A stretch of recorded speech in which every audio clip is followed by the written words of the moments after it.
بسم اللہ الرحمن الرحیم۔ السلام علیکم ورحمۃ اللہ وبرکاتہ۔ معزز ناظرین، میں قاری ابرار الحق المدنی بات کر رہا ہوں۔ بحریہ ٹاؤن لاہور کے اندر میرا رقیہ اینڈ حجامہ سینٹر ہے۔ آج آپ کو یہ بتانا ہے کہ اکثر لوگ رقیہ کرواتے ہیں لیکن مستفید نہیں ہو پاتے۔ اس کی وجہ کیا ہے؟ اس کی دو وجہ ہیں۔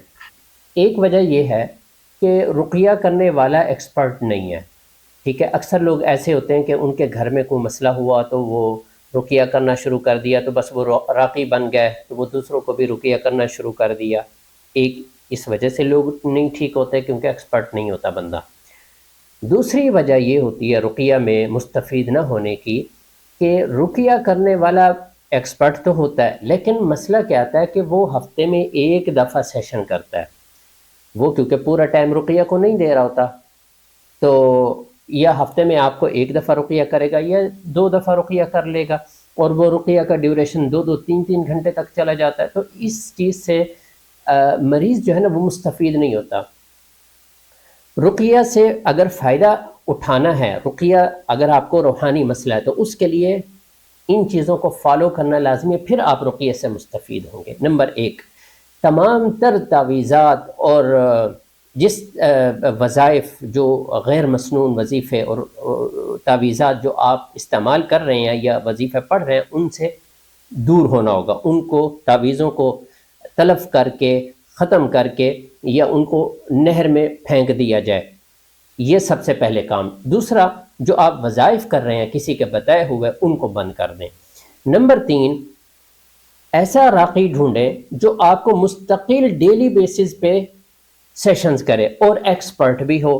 یہ نہیں کہ پارٹ ٹائم وہ رقیہ کرتا ہو اور وہ آپ کو ہفتے میں 1 2 دفعہ رقیہ کرنا شروع کر دے، تو آپ اس سے کبھی بھی ٹھیک نہیں ہوں گے، آپ کے مسائل بڑھتے رہیں گے۔ تیسری چیز جس کو آپ نے مد نظر رکھنا ہے وہ یہ اہم، ان سب چیزوں کے بعد سب سے اہم جو چیز ہے وہ یہ ہے کہ مستقل مزاجی، جو کہ شیطان نہیں کرنے دیتا، کہ آپ تھوڑے دن رقیہ کریں گے پابندی سے، اس کے بعد شیطان آپ کا رقیہ چھڑوا دے گا۔ کسی وجہ سے آپ کو سفر پیش آ جائے گا، کوئی بیماری ہو جائے گی، کوئی مسئلہ ہو جائے گا تو رقیہ آپ کا چھوٹ جائے گا۔ تو اس کے اندر سب سے زیادہ جو اہم امپورٹنٹ چیز ہے رقیہ کے اندر وہ ہے مستقل مزاجی۔ کنٹینیوسلی آپ رقیہ پہ چلیں، یہ نہیں کہ مہینہ ہو گیا، 2 مہینے ہو گئے، 6 مہینے ہو گئے، آپ بور ہو جائیں، میں تو ٹھیک نہیں ہو رہا، میں تو ٹھیک نہیں ہو رہی، تو آپ رقیہ چھوڑ دیں۔ تو اس سے کیا ہوتا ہے کہ آپ کی جتنا پچھلے دنوں میں محنت کی ہوئی ہے وہ ساری ضائع چلی جاتی ہے، کیونکہ وہ وقتی آپ بہتر فیل کرتے ہیں، بہتر ہو جاتے ہیں، حالات بہتر ہونا شروع ہوتے ہیں، آپ رقیہ چھوڑ دیتے ہیں، بس وہ شیطان کو پھر موقع ملتا ہے، وہ پھر وار کر کے ساری محنت ضائع کرتا ہے۔ تو اس کا طریقہ کیا ہوتا ہے کہ رقیہ کے اندر راقی کے ساتھ چلنا چاہیے، اور تب تک چلیں جب تک آپ کے مکمل سمٹمز ختم ہو جائے۔ مدت کو کاؤنٹ نہ کریں کہ مجھے سال ہو گیا، مجھے 2 سال ہو گئے۔ اگر آپ ڈیلی بیسس پہ سیشنز لے رہے ہیں رقیہ اور بالکل پابندی سے چل رہے ہیں تو پھر آپ کو ٹائم کا نہیں سوچنا چاہیے کہ اتنی دیر ہو گئی ہے، میں ٹھیک نہیں ہو رہی، میں ٹھیک نہیں ہو رہا، نہیں، آپ لگے رہیں، آپ دن بدن ٹھیک ہوتے جائیں گے۔ لیکن اگر آپ نے رقیہ بیچ میں چھوڑا تو آپ کی ساری محنت ضائع جائے گی۔ اس وجہ سے رقیہ کے اندر امپورٹنٹ چیز کیا ہے، امپورٹنٹ جس کی وجہ سے لوگ ٹھیک نہیں ہوتے، وہ یہ ہے کہ اگر خود بھی رقیہ کرتے ہیں نا تو وہ رقیہ چھوڑ دیتے ہیں، کیونکہ شیطان کنٹینیوسلی نہیں کرنے دیتا۔ اس لیے معالج کے ساتھ اٹیچ ہونا ضروری ہوتا ہے، کہ معالج جو ہے نا وہ آپ کا ایک قسم کا استاد ہوتا ہے۔ آپ رقیہ نہیں جوائن کر رہے، رقیہ پہ نہیں آ رہے، تو وہ آپ کو کہے گا آپ نے کیوں ناغہ کیا، تو آپ کے اوپر ایک پریشر رہتا ہے، تو آپ کم سے کم ناغے کرتے ہیں، رقیہ کے ساتھ اٹیچ رہتے ہیں۔ جو لوگ رقیہ کے اندر اٹیچ نہیں رہتے، مستقل رقیہ نہیں کرتے، وہ پھر ساری زندگی رقیہ پہ ہی چلتے رہتے ہیں۔ میں یہ چاہتا ہوں کہ ایک بندہ اگر رقیہ شروع کرتا ہے، اس کو اچھا معالج مل گیا تو اس کے ساتھ چلے جب تک اس کا وہ مسئلہ ختم نہ ہو، ٹھیک ہے۔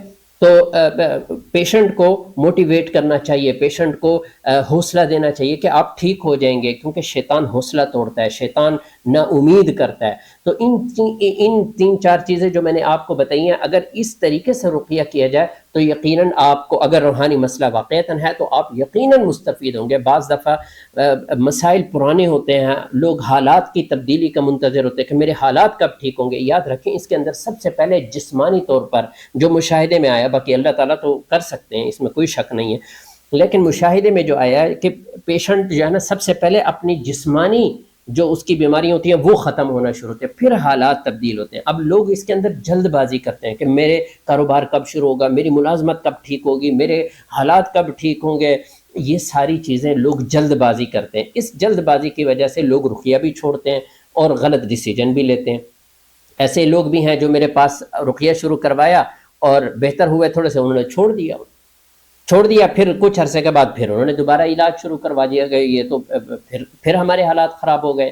تو اس وجہ سے ان چیزوں کو مد نظر رکھتے ہوئے میں کیا کرتا ہوں کہ میں پیشنٹ کو ڈیلی رقیہ کرتا ہوں اور اس سے ڈیلی رپورٹ بھی لیتا ہوں، اس کو سپورٹ بھی کرتا ہوں، اس کو سمجھاتا بھی ہوں، اس کی کال آتی ہے تو کال بھی اٹینڈ کرتا ہوں، اس کو ہر چیز سمجھاتا ہوں، اس کو ساتھ لے کے چلتا ہوں جب تک وہ حالات اس کے بہتر نہیں ہو جاتے، ورنہ پھر علاج سارا جو آپ کا کروایا ہوا ہے وہ سارا ضائع جائے گا، وہ شیطان پھر حملہ آور ہو جائیں گے۔ تو اس لیے میں علاج نہیں چھڑواتا جب تک سمٹمز ختم نہ ہو جائے، جب تک حالات مریض کے ٹھیک نہ ہو جائے، تب تک میں مریض کو علاج نہیں چھڑواتا۔ تو اس وجہ سے بے شک علاج میں لمبا کروا دیتا ہوں، لیکن یہ اللہ کے فضل و کرم سے الحمدللہ میں نے دیکھا کہ مریض ایک دفعہ نکل جاتا ہے۔